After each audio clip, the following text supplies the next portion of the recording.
এই আন্দোলন চলিছে মাদ্ৰাসা বাহাল ৰাখিব লাগিব টলকট বন্ধ নচলিব সংস্কৃত টল থাকিব লাগিব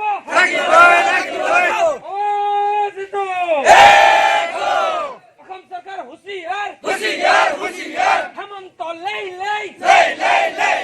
হেমন্ত লেই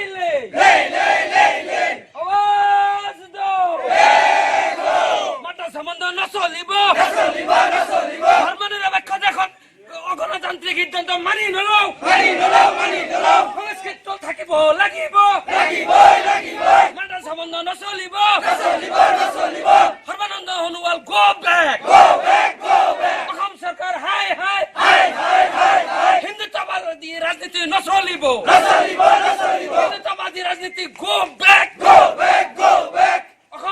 কি দাবিলৈ প্ৰতিবাদ কৰিছে? হয়, আচলতে অসম চৰকাৰে শেহতীয়াকৈ অনুষ্ঠিত হৈ যোৱা বিধানসভাৰ মজিয়াত শিক্ষামন্ত্ৰী ডাঙৰীয়াই মাদ্ৰাছা আৰু সংস্কৃত টোল বন্ধ কৰা হ'ব বুলি যি প্ৰস্তাৱ আগবঢ়াইছিলে সেনে ক্ষেত্ৰত চৰকাৰী বিষয়াসকলকো ইতিমধ্যে নটিচ জাৰি কৰা আমি উপলব্ধ কৰিছোঁ। আপোনালোকে চাওক, মুছলিম ছাত্ৰ সন্থাই পূৰ্ব ঘোষিত আচলতে এই কাৰ্যসূচী গোটেই ৰাজ্যজুৰিৰে আমি এই প্ৰতিবাদ অব্যাহত কৰি আছোঁ। মুছলিম ছাত্ৰ সন্থা অসমে দাবী উত্থাপন কৰিছে আমাৰ দেশখন স্বাধীন হোৱাৰ পূৰ্বৰ কালৰ পৰাই, অৰ্থাৎ 1527 চনতে পোনপ্ৰথমবাৰৰ বাবে ভাৰতবৰ্ষত মাদ্ৰাছা স্থাপন হৈছিলে। মাদ্ৰাছা আৰু সংস্কৃত টোল আচলতে দেশ স্বাধীন হোৱাৰ পূৰ্বৰ পৰাই চলি আছে। গতিকে এই অনুষ্ঠানসমূহৰ জৰিয়তে আমাৰ আধ্যাত্মিকতাৰ জ্ঞান বাঢ়ে, তেনে ক্ষেত্ৰত আমাৰ সামাজিক দায়বদ্ধৰ বুজ পায়। তো তেনে ক্ষেত্ৰত অসম চৰকাৰৰ যি শিক্ষামন্ত্ৰী ডাঙৰীয়া যি সিদ্ধান্ত, ইয়াক আচলতে আমি ইছলাম বিৰোধী আখ্যা দিছোঁ। এনে এখন গণতান্ত্ৰিক দেশত এটা ধৰ্মক বা এটা গোষ্ঠী বা জাতি এটাক বিলুপ্তি কৰা নচলিব।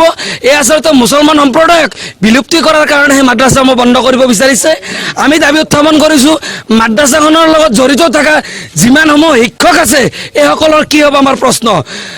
2.5 লাখতকৈ ওপৰত ছাত্ৰ ছাত্ৰী অধ্যয়নৰত, তেওঁলোকৰ ভৱিষ্যত কি হ'ব?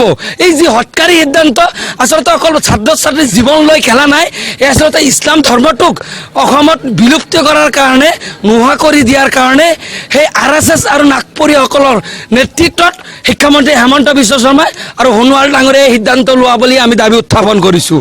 আমি হুংকাৰ দিছোঁ, যদি এই প্ৰতিবাদী কাৰ্যসূচীৰ পিছতো যদি অসম চৰকাৰে নিজৰ স্থিতিত অটল থাকে, তেতিয়াহ'লে অসমত জংগী আন্দোলন মুছলিম ছাত্ৰ সন্থাই কৰিব, তাত কোনো ধৰণৰ কুণ্ঠাবোধ নকৰে। তাৰ পিছতো যদি চৰকাৰৰ হৃদয়খন আমি গলাব নোৱাৰোঁ, আমি কিন্তু উচ্চতম ন্যায়ালয়ৰ দ্বাৰস্থ হ'ম।